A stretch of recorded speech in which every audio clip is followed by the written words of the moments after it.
Jaya Radha Madhava Kunja Bihari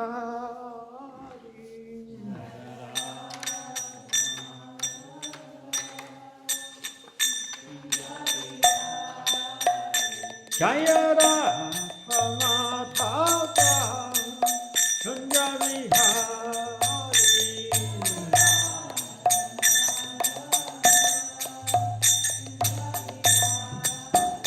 Jaya Gopidana Vallabha Srivaradhari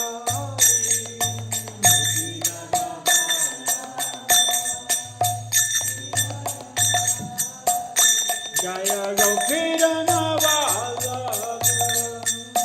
Srivaradhari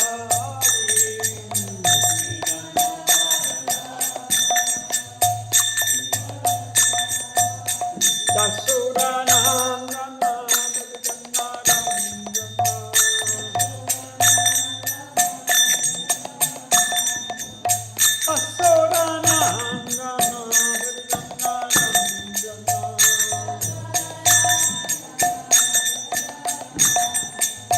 Yamuna Thera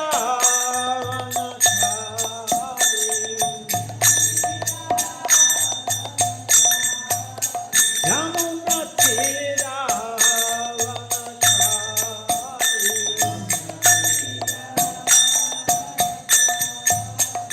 Jaya Radha Madhava Kunja Bihari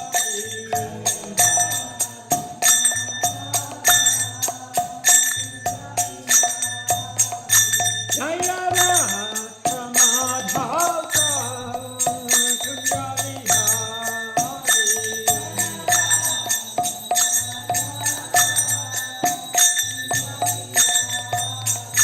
Jaya Gopidana Vallabha Girivaradhari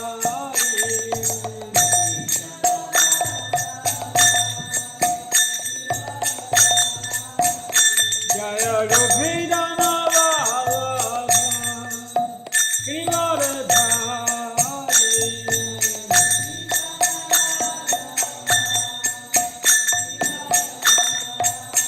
Asuranandana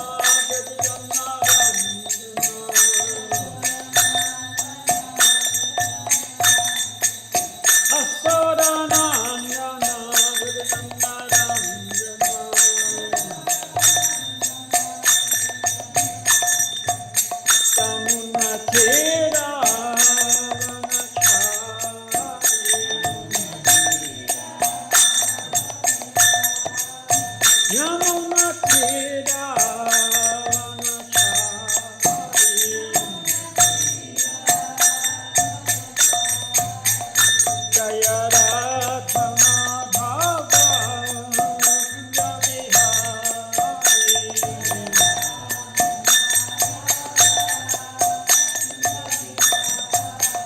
Jaya Radha Madhava Kunja Bihari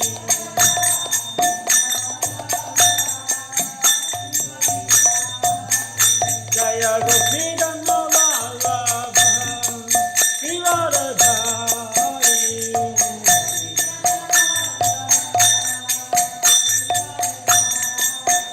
Jaya Gopidana Vallabha Srivaradhari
Hare Krishna, Krishna Krishna, Hare Hare, Hare Rama, Hare Rama, Rama Rama,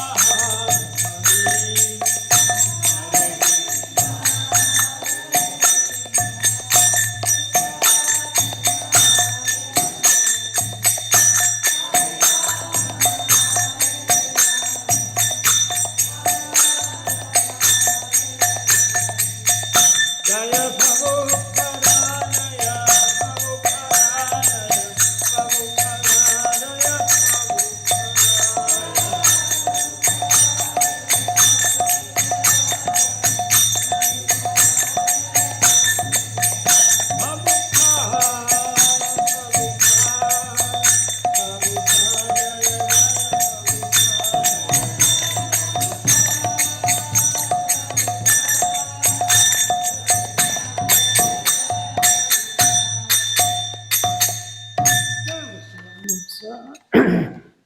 Srimad Bhagavatam Swami Shlupari ki jai, His Son Govinda ki jai, Grantaraj Srimad Bhagavatam ki jai, Gopalnandi.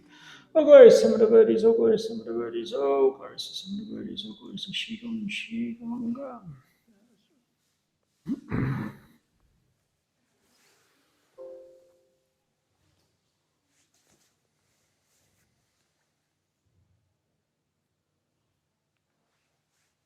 My battery's running slow. Low.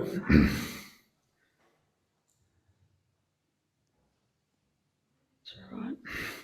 Reading from Srimad Bhagavatam 3934, chapter entitled Brahma's Prayers for Creative Energy. Om Namo Bhagavate Vasudevaya. Om Namo Bhagavate Vasudevaya. Om Namo Bhagavate Vasudevaya.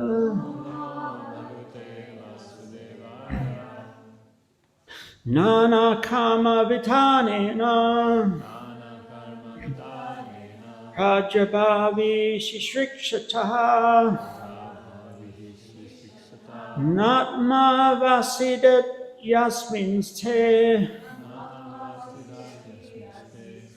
Vashiyan Mad Anugraha Nana Kama Vitanena Prajabhavi Shishikshataha Natma Vasid Yasminste Vashayan Madhanugraha Nana Kama Vitanena Prajabhavi Shishikshataha Natma Vasid Yasminste Vashayan Mad Anugraha. Nanakama, varieties of service. Vitanena, by expansion of. Prajaha, population. Bhavihi, innumerable. Shikshikshataha, desiring to increase. Na, never. Atma, self. Avasiddhati will be bereaved. Asmin, in the matter. Tear of you. Vashyam, always increasing. Mat, my. Anugraha, causeless mercy. Translation,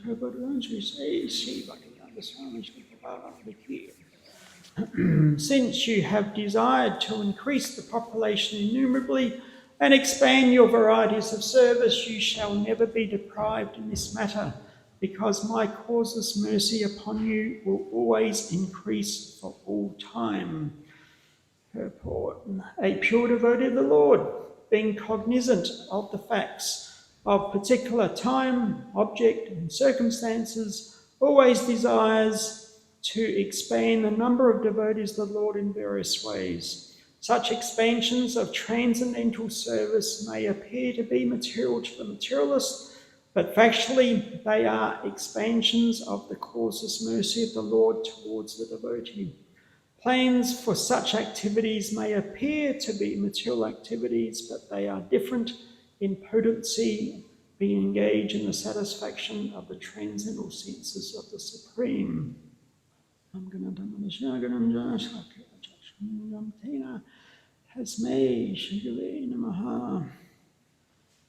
So this is Krishna speaking to Brahma.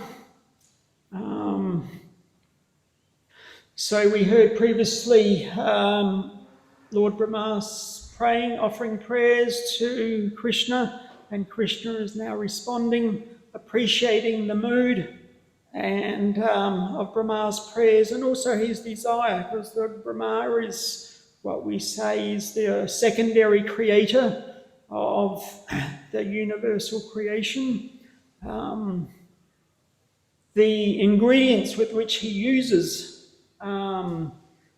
for the creation is already there. It's like eternally existing. It's part of Krishna's eternal energy. So, but he's manipulating those elements to fulfill this creation. So this creation is going on again and again. Anything material has a beginning, a middle, and an end. So everything material will eventually come to an end. So this process of creation is going on continually. So Lord Brahma, he is praying for Krishna's mercy and ability and intelligence so that he can fulfill his service as because the whole point, it's not that Krishna necessarily wants the creation to go on, but nevertheless souls are wanting to enjoy separately from Krishna. So therefore he fulfills that desire by arranging a material creation whereby we can fulfill our material desires in so many different ways. But nevertheless, we are entrapped under the influence of the material energy and under that illusion that we are the supreme enjoyer. Everything belongs to us. Everything is there for our enjoyment. It's the same way when a city is built. Nobody wants to build a jail, but it's understood there will be some rebels in the population who want to, or miscreants who want to act outside the influence of the law. So therefore the jail is there to restrict their activities, protect themselves, protect the general populace. So for those who want to act outside the law, that's the place for them. So similarly in the material universe, if one wants to reject the supremacy of Krishna, this is the place that we're sent until we're able to be rehabilitated and regain our original, re-establish our original loving relationship with Krishna. So in this sense, Brahma can be known as the original Prajapati. I guess you could say Krishna is the original Prajapati. Prajapati means progenitator of the universe. In other words, the role is to populate the universe with living entities. And so Brahma, he's got that instruction to you create the universe and then you populate it. You arrange for the different bodies and the different facilities and the different environments for all the different souls according to their particular desires and karmic destiny. So one of the first things that Brahma does, he creates other living entities who are also Prajapatis. to help him in this way. So there is, like we hear in Bhagavad Gita 14.4, that's Ham Bijapara Pitaha, that Krishna says he's the original seed-giving father of all living entities. So the soul's already there, and he's the original father, supreme father. But to fulfill our material desires in the material world, we need to be facilitated material bodies. So therefore, Krishna, he passes that role onto Lord Brahma, and Brahma creates other Prajapatis to facilitate this particular mission. So there are the first sons he created with the 4 Kumaras, but the 4 Kumaras didn't follow Brahma's desire instruction. They just remained celibate brahmacharis, just focused on worshipping Vishnu. But after that, there was perhaps 8 more sons. They were known as the Manas Putras, or mind sons produced by the mind. So generally, the different sources give different names, but generally Marichi, Rishi, Atri, Angira, Pulaha, Kratu, Palasta, and Vashista.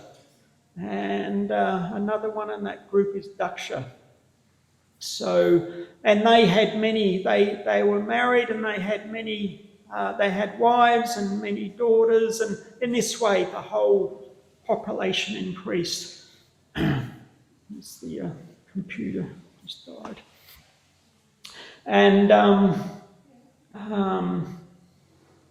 so this is the process going on. Each of those names mentioned, they're generally, when you hear the word Gotra, they're the founders of what we call the Gotra. We have the Guru Parampara disciplic succession. The Hare Krishna movement is coming down in what's known as the Brahma Madhva Gaudiya Vaishnava Sampradaya.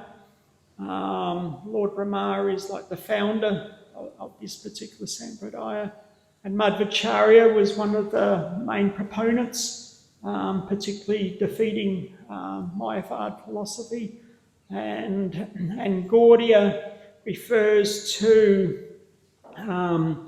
after Lord Chaitanya finished his pastimes, like at that point Navadvip was more or less the capital of Bengal, but after a couple of 100 years the city of Gauda became prominent. Gauda's about 200 kilometres north of Navadvip. And at its peak it was about the 5th largest city in the world apparently. That was about 300 and some estimates 350,000 people, which doesn't sound much by today's standards, but in comparison at the same time, that was about the 1600s. London only had a population of about 50,000. That was before the Industrial Revolution started. So Gauda has always been synonymous with the Bengal area. We hear about the Gaudiya Sampradaya and Gaudiya Vaishnavas and Gaudadesh. So that it's like an abandoned city now, but it was very prominent. So when we talk about Gaudiya Sampradaya, it's referring to the influence of the city of Gauda and the Gauda kings who resided there. But we also have the Gotras, which is more of a seminal Sampradaya, like from father to son, just it's like more of a material Sampradaya, like material succession, as opposed to more of a spiritual succession. So, in the Hindu tradition, it is said that you can't marry somebody in the same Gotra.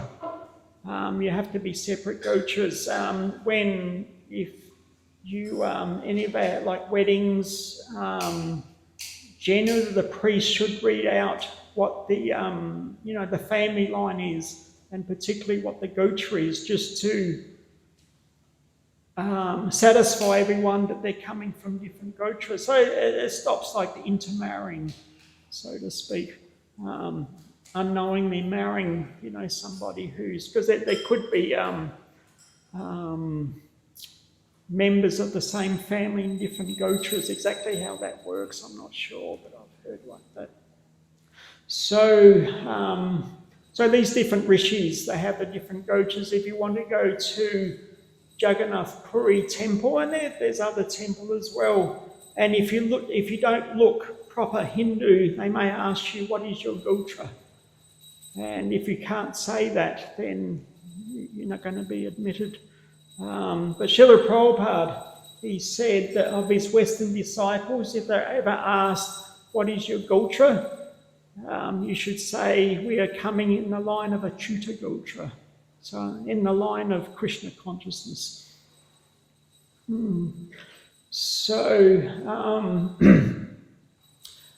So I mentioned Daksha as one of the Prajapatis. So we may be familiar with that story that Narada, that when Daksha, he was married and he was asked by Lord Brahma to produce progeny. So by his mystic power, he was able to produce through his wife 5,000 sons. Shabalayas, I think they were known as Shabalayas.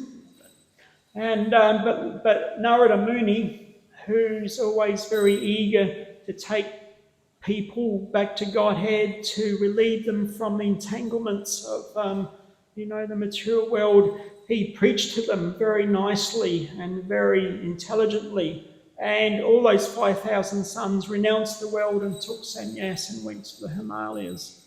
So Daksha was not very happy with that. So again, he produced another 1,000 sons, and Narada Muni did the same thing. Preached to them, and they went off to the Himalayas.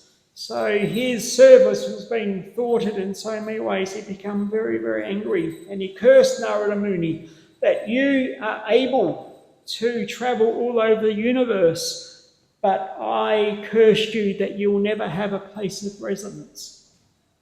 Because he thought that, okay, you want to turn everybody into sannyasis with no fixed place of abode, you also have to have that same condition of life.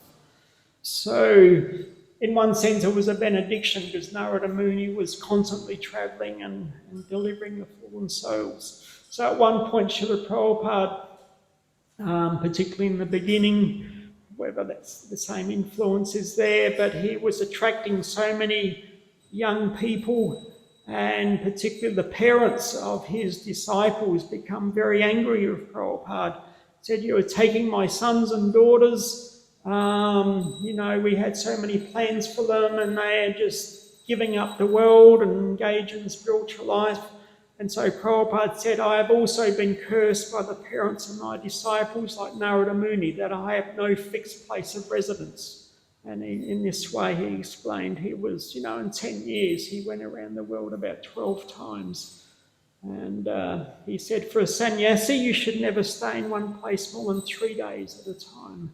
So he was trying to fulfill that. But also, he understood that by constantly travelling, he was inspiring his disciples, his followers. And he said, if I stop travelling, then, the Hare Krishna movement will become stagnant. I have to keep travelling to spread the movement and to inspire my disciples. So we have a long tradition of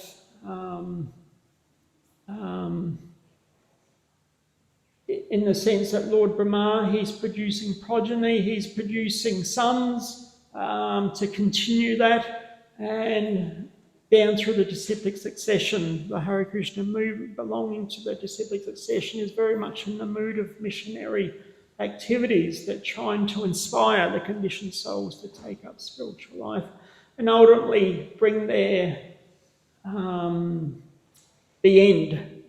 bring to the end of their repeated birth and death, but going back to the spiritual world, back home, back to Godhead. So Srila Prabhupada said this movement is like a train. My Guru Maharaj was pushing me, and I am also pushing my disciples. And then there's the grand disciples, and like that, it's like a train. Everybody is pushing the other, just to fulfill the desires and to gain the pleasure and the mercy of the disciplic succession, so that the population, the number of devotees, can increase more and more.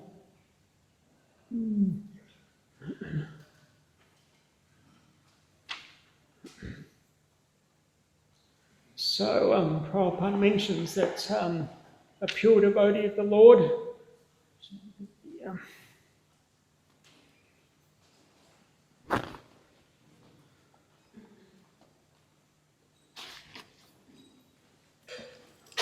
writing's a little bit bigger in here,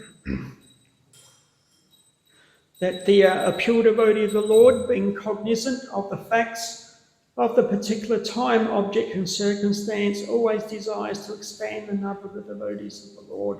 So we understand that the material realm, the total cosmic manifestation in the material sense, takes up about 1/4, 25% of the total, like material and spiritual world. So 3/4 of the living entities residing in the spiritual realm are already fixed up in their original constitutional position as servant of Krishna, devotee of Krishna. But in this realm, the material realm, this other 25%, this is the focus of Lord Brahma's prayer, that he's trying to expand the number of devotees in the world. Of course, he's a devotee himself. He's the original living entity in the universe. Actually, there's a interesting story I heard years ago. Apparently it's in the Puranas, that because we have, like in the Christian tradition, you have the story of Adam and Eve,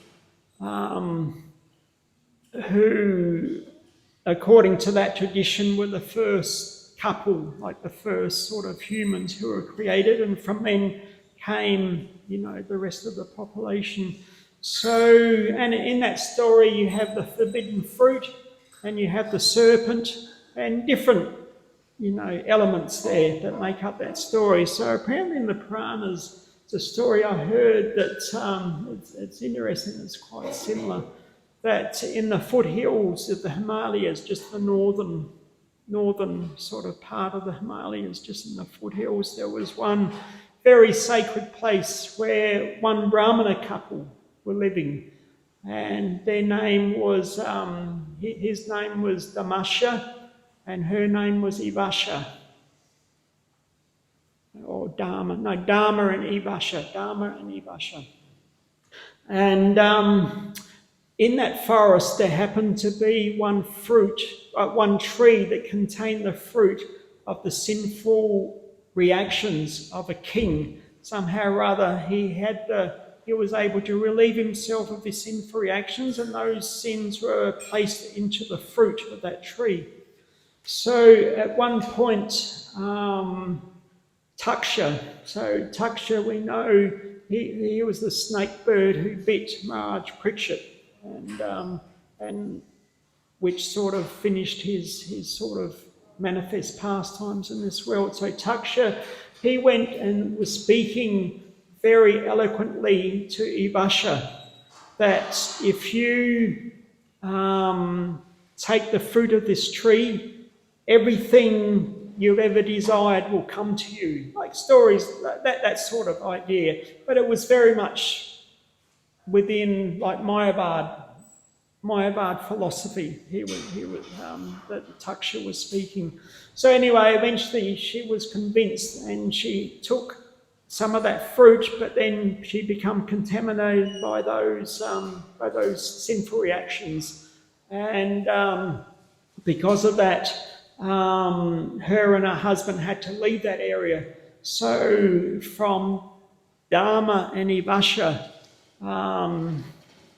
possibly you could say there's Adam and Eve. So that's the story I heard. So anyway, it's just interesting that there's a lot of correlations from the different sort of traditions. But anyway, the point is that Lord Brahma, he's praying that he may be able to receive the intelligence and ability and the mercy of Krishna.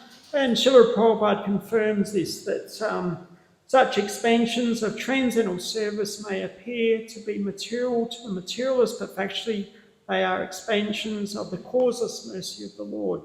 So anything that we try to do in the mood of trying to please Krishna, Krishna will always facilitate that service, and because we're trying to please him, he reciprocates with that. That whatever ideas we have for reclaiming the fallen conditioned souls, Krishna appreciates that endeavour, that desire, and he gives us all facility to be able to do that. And so we see a Prabhupada example of Prabhupada when he came to the West. He practically had nothing. You know, he had 40 rupees, that's just a few dollars, and basically his books. He saw that basically his books were the most important thing, but it was just, you know, coming to the West, you've got Srimad Bhagavatam, and who ever heard of Srimad Bhagavatam in the Western world? But nevertheless, Prabhupada, he had acting on behalf of his Guru Maharaj. His Guru Maharaj gave him the order to go to the West. So Prabhupada, after such struggle, and eventually he was able to, a few young people were helping him. They got that little storefront temple in New York, like that. And but it was definitely a struggle. And in a sense, it's an example for us that we shouldn't expect everything just providing, I'm a devotee of Krishna, everything should come to me, my life should be perfect, my life shouldn't have any problems, etc., etc. So we see Prabhupada's example that he struggled in so many different ways. And the devotees, when they started going out, spreading the movement, opening centres, many of them followed that same example, just opening up small centres and storefronts or rented homes.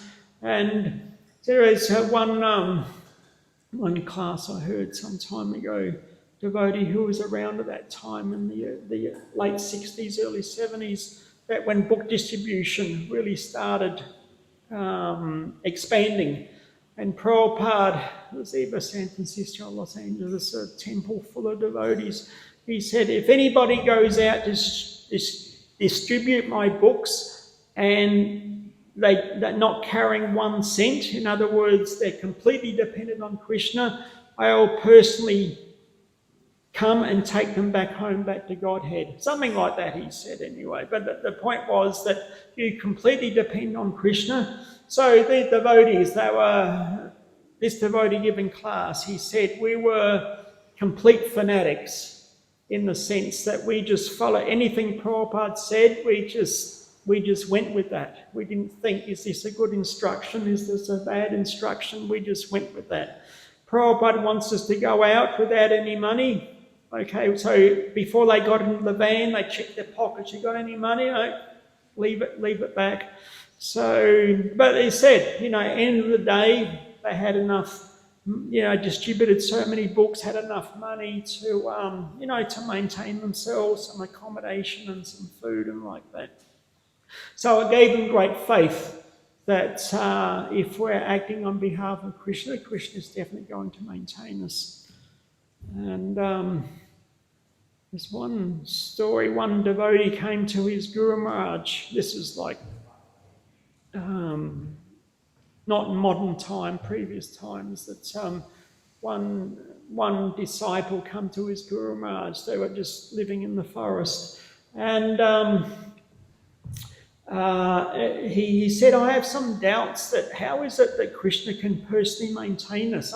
He was just expressing he had some doubts like that I'm working, everybody's working hard, everybody's thinking that by our endeavour, my endeavour, we are maintaining ourselves. But Guru Maharaj, you're saying actually Krishna is maintaining, and I can't understand that. So his Guru Maharaj said, okay, so tomorrow morning, when you get up, I want you just walk north. Don't take anything with you. Walk north for 7 days and then come back. That was the instruction. So the disciple, faith in Guru Maharaj, he did that. He just had the clothes on his back and he started walking north. And he noticed that every day somebody would say, oh, you're hungry or you're thirsty, you want somewhere to stay. Every day somebody was making, hospitable arrangements for this disciple. And after 7 days, he turned around, come back, same thing happened. So 14 days, he wasn't maintaining himself. He wasn't trying to endeavour in any way, but somehow or other, everything was being supplied. And when he came back, he said, yes, Guru Maharaj, I understand now. I understand that Krishna is maintaining us. I thought I was the doer, but I can see that by your mercy, that Krishna is maintaining in so many different ways. He might be doing it through other people, but ultimately it's by his arrangement and his blessing. So that's the example that we can follow. That we shouldn't think that everything is going on by our endeavour, by our arrangement, by our energy, but actually Krishna is arranging everything. And he's pleased to do that because we're trying to serve him with love, and so he's reciprocating with love. So he doesn't like to see the devotees suffer or to live in difficult situations, so he's making so many arrangements. But at the same time, the devotee is not thinking that unless I have an opulent arrangement, I can't do anything. So, Prabhupada, he said, I am happy simply sitting under a tree and chanting Hare Krishna, but who will come? If they're hearing Bhaktivedanta Swami is sitting under a tree, who will come? So therefore, we're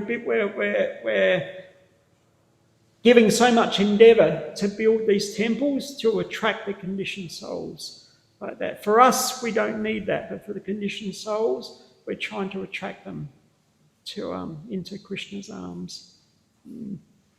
So this is the reciprocation that Brahma is receiving from Krishna, that Brahma is humbly asking for facility and mercy from Krishna to fulfill his mission, and Krishna is reciprocating, said, yes, you shall never be deprived in this matter, because by my causeless mercy upon you, you always, my causeless mercy upon you will always increase for all time. So it's a very nice understanding for us that as long as we keep serving Krishna, Krishna is very happy to reciprocate. And even if we're not serving Krishna, we see there's so many rich people in the world and they're not serving Krishna. So what does that mean? That for one thing, it means that Krishna is not envious. An envious person doesn't like to see anything good happen to somebody else. They're always working in a way to deprive another person of sort of nice facilities. But according to the karmic destiny, they're reaping the results of the previous activities. But it doesn't mean that life after life they're going to be in that situation. If they misuse the facilities I've got, then maybe they won't be in an opulent situation. But nevertheless, Krishna is providing for every living entity, but particularly he takes special notice, special concern with his devotees, just like parents will take. There might be so many children and they're caring for so many children, but they take particular attention to their own children, and that's natural. So Krishna's devotees are being personally noted by Krishna, and he's taking particular attention that, yes, they're serving me with love, I'm happy to reciprocate. Okay, thank you very much. We'll end there. If there's any questions or comments at all.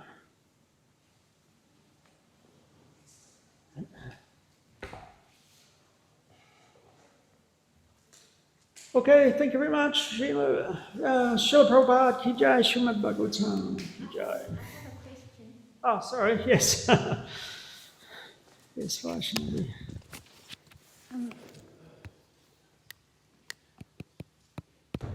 Thank you for the class. You were mentioning during the class about that there's always rebellious souls in the world. It's always Rebellious souls. Rebellious. rebellious, yes. And we hear the term Nitya Bada and Nitya Mukta, so the eternally liberated and the eternally bound living entities. So that term Nitya Bada, is that term just applied to emphasize how long the living entities are? Because in our philosophy there's no eternal damnation. Yeah. There's always hope. Yeah, basically Prabhupada explains that, being conditioned in this material world for so long, we can't really work out the source, the time at which point we become conditioned, because it's so long, therefore the term, eternally conditioned is there. So yes, you're correct that we don't have this idea of eternal damnation. We're not eternally in this material world, but we may remain in this world for such a long time if we desire that. Krishna fulfills our desires. So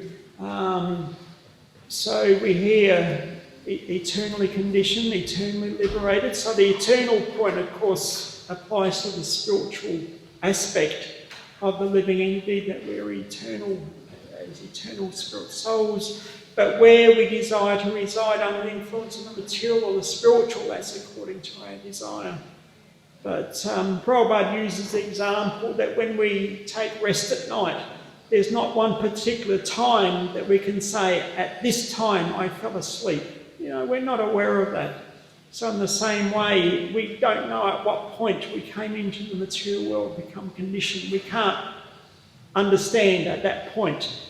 But we just know that it's been a long time. So therefore the eternally conditioned term is applied. Yeah, thank you. Nice question.